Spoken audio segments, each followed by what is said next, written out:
প্রেরণার গল্পকথা। বিভিন্ন ধরনের গল্প, যেমন রামায়ণের বিভিন্ন কাহিনী, মহাভারতের বিভিন্ন কাহিনী, পৌরাণিক গল্প, ভূতের গল্প এবং আরও অনেক গল্প নিয়ে সাজানো আমাদের এই চ্যানেল প্রেরণার গল্পকথা। আপনাদের পছন্দই আমাদের পছন্দ। তাহলে চলুন শুরু করি আজকের কাহিনী। হিমালয়ের চূড়োতে কৈলাস পর্বত, তুষার ঢাকা সেই পর্বতের কোলে বসবাস করতেন মহাদেব আর তার পত্নী সতী। সতী ছিলেন প্রজাপতি দক্ষের কন্যা। জন্ম থেকে তিনি ছিলেন কোমল, ভক্তিময়ী, অথচ অন্তরে ছিল দৃঢ়তা। ছোট থেকেই তার হৃদয় টানত এক অদ্ভুত যোগীর দিকে। তিনি হলেন স্বয়ং দেবাদিদেব মহাদেব, এবং এই শ্মশানবাসী দেবাদিদেব মহাদেবই ছিলেন সতীর কাছেই ছিলেন দেবতা। একদিন পিতার কাছে তিনি বলেন, পিতা, আমি কেবল দেবাদিদেব মহাদেবকে আমি আমার স্বামী হিসাবে চাই। রাজা দক্ষ এই কথা শুনে অত্যন্ত ক্রুদ্ধ হলেন যে আমি কখনই তোমার সাথে ওই ছাই ভস্য মাখা শ্মশানবাসীর বিবাহ দেব। তখন সতী উত্তর দিলেন, তিনি হলেন দেবাদিদেব মহাদেব, তিনি যাই করুন তাকে আমি স্বামী হিসাবে আমার হৃদয়ে স্থান দিয়েছি। অবশেষে সতীর একান্ত আকাঙ্ক্ষার কাছে তার পিতা রাজা দক্ষ পরাজিত হলেন। বিয়ে হলো মহাদেবের সঙ্গে। সতী কৈলাসে গিয়ে পেলেন স্বর্গের থেকেও আরো বড় আনন্দ। মহাদেবের ধ্যান ও নির্লিপ্ত জীবনের সতী আনলেন প্রেমের আলো। গঙ্গার ধারা, অরণ্যের নির্জনতা ও বরফের শীতল বাতাস সব যেন সাক্ষী রইল তাদের প্রেমের। কিন্তু এদিকে সতীর পিতার মনে ক্ষোভ রয়েই গেল। তিনি মনে মনে ভাবতে থাকলেন, আমার কন্যা একজন রাজকন্যা হয়ে অথচ এক শ্মশানবাসীর সাথে তার সংসার প্রতিপালন করছে। সেই ক্ষোভে একদিন তিনি এক মহাযজ্ঞের আয়োজন করলেন।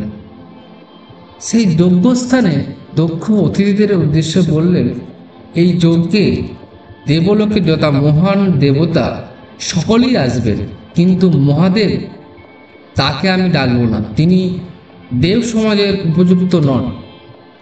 এই খবর কৈলাসে পৌঁছাল। সতী শুনে হৃদয়ে কেঁপে উঠল। এই কথা শোনার পরও দেবী সতী দেবাদেব মহাদেবকে বললেন, স্বামী, আমার পিতা মহাযজ্ঞ করছেন, দেবতারা সবাই আমন্ত্রিত, শুধু আপনি নন। আমি কি একবার পিতৃগৃহে যেতে পারি না? মহাদেব উত্তর দিলেন, দেবী, যেখানে তোমার আমার আমন্ত্রণ নেই সেখানে যাওয়া অনুচিত। সতী, সেখানে তুমি অপমানিত হবে। সতী কণ্ঠ ভিজে আসে, তবু বলে, আমার হৃদয়ের টান আমি সামলাতে পারছি না প্রভু। যদি বাবার সঙ্গে দেখা না করি তবে আমার কর্তব্য অসম্পূর্ণ থেকে যাবে। এই বলে সতী রওনা হল। জাঁকজমকের সাথে যজ্ঞের আয়োজন চলছে। এই মুহূর্তে সতী প্রবেশ করল তার পিতৃগৃহে। ঋষি মহর্ষিরা সবাই বসে আছেন। সকলের জন্য আলাদা আলাদা আসন বরাদ্দ হয়েছে, কিন্তু কোথাও মহাদেবের আসন নেই। সতীর চোখে জল ভেসে উঠল। তিনি বাবার সামনে দাঁড়ালেন, বললেন, পিতা, আপনি কি জেনে শুনে আমার স্বামীকে অপমান করলেন? যিনি দেবাদিদেব মহাদেব, তাকে বাদ দিয়ে কি যজ্ঞ পূর্ণ হয়? দক্ষ বিদ্রুপের সাথে বললেন, ওই ভিখারি যোগীকে দেব সমাজের মাঝে বসাতে আমি অস্বীকার করছি। তিনি আমার কন্যার স্বামী, এটাই আমার লজ্জা। তাকে আমি দেবতা বলে মানি না, তিনি দেবতার অযোগ্য।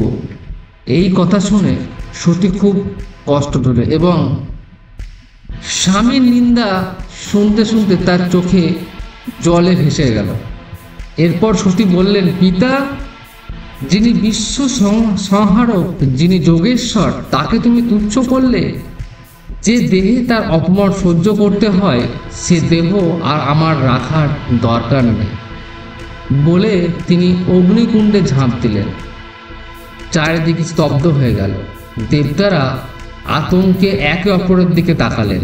এই ঘটনা দেখে নারদ ছুটে গেলেন কৈলাসে এবং সেই গিয়ে দেখলেন মহাদেব তখন ধ্যান করছেন। ধীরে ধীরে মহাদেবের ধ্যান ভঙ্গ করে তিনি না বললেন, প্রভু সতী আর নেই। তিনি আপনার অপমানের কথা সহ্য করতে না পেরে তিনি অগ্নিকুণ্ডে আত্মাহুতি দিয়েছেন। মহাদেবের চোখ লাল আগুনের মতো হয়ে গেল, কণ্ঠে বজ্রধ্বনি, সতী সতী নিজেকে আত্মাহুতি দিয়েছেন। এই কথা শোনার পরে দেবাদিদেব মহাদেব তার জটা থেকে একটা চুল ছিঁড়ে ভূমিতে ফেললেন। সেখান থেকে জন্ম নিলেন প্রলয় শক্তি বীরভদ্র ভদ্রকালী এবং তাদেরকে আদেশ দিলে সকলকে শেষ করে দাও। এবং ভদ্রকালী পৌঁছে গেলেন সেই যজ্ঞভূমি। এরপর শুরু করলেন তারা এক তাণ্ডব। দেবতারা ভয়ে পালালেন। দক্ষের অহংকারে মস্তক ছিন্ন হলো, রক্ত রঞ্জিত হলো ভূমি। যজ্ঞক্ষেত্র সেই দৃশ্য দেখে দেবতারা কেঁপে উঠলেন। তারা সবাই ছুটে গেলেন ব্রহ্মার কাছে। ব্রহ্মাকে গিয়ে সকল দেবতা বললেন, প্রভু মহাদেবকে শান্ত করুন, নহিলে এই সারা বিশ্ব ধ্বংস হয়ে যাবে। স্বয়ং ব্রহ্মা দেবাদিদেব মহাদেবের মহাদেবের স্তব করলেন এবং মহাদেবকে শান্ত করার চেষ্টা করলেন। অবশেষে মহাদেব শান্ত হলেন। সতীর বেদনা তার অন্তর ভরিয়ে রেখেছিল। তবু তিনি বললেন, অহংকার ভাঙতেই হবে। দক্ষকে আমি জীবিত করব, কিন্তু তার মাথায় থাকবে ছাগলের মুন্ড, যাতে সে চিরদিন এই লজ্জা মনে রাখতে পারে। দক্ষ জীবিত হলেন, কিন্তু অহংকার ভেঙে চূর্ণ বিচূর্ণ হয়ে গেল। যজ্ঞ শেষ হলো, আর এবার সেখানে আবার আগে পূজিত হলেন মহাদেব।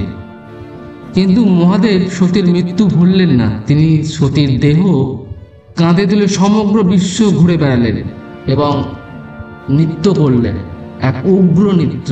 এই বিষয়টা দেখে দেবতারাও ভয় পেয়ে উঠলেন যে দেব প্রভু যদি তার এই নৃত্য বন্ধ না করেন, পৃথিবী তথা বিশ্ব রসাতলে যাবে। তখন সমস্ত দেবতারা মিলে স্বয়ং শ্রীকৃষ্ণ ভগবান কাছে প্রার্থনা করলেন, হে প্রভু, তুমি আমাদের এই বিপদ থেকে উদ্ধার করো। তখন স্বয়ং ভগবান তার সুদর্শন চক্র দিয়ে সতীর দেহগুলোকে ছোট্ট ছোট্ট গাড়ে খণ্ড বিখণ্ড করতে শুরু করল। তারপর সেই সতীর দেহের অংশ যে সমস্ত স্থানে পড়ল, সেই সমস্ত স্থানগুলো একটি শক্তিপীঠে পরিণত হলো। তো আজকে আমাদের এই গল্প এখানেই শেষ। যদি আপনার এই গল্পটি ভালো লেগে থাকে, অবশ্যই আমাদের এই ভিডিওটি লাইক, শেয়ার এবং আমাদের চ্যানেলটিকে সাবস্ক্রাইব করবেন। পরবর্তী গল্প শোনার জন্য অবশ্যই আমাদের চ্যানেলটিকে সাবস্ক্রাইব করবেন। ধন্যবাদ।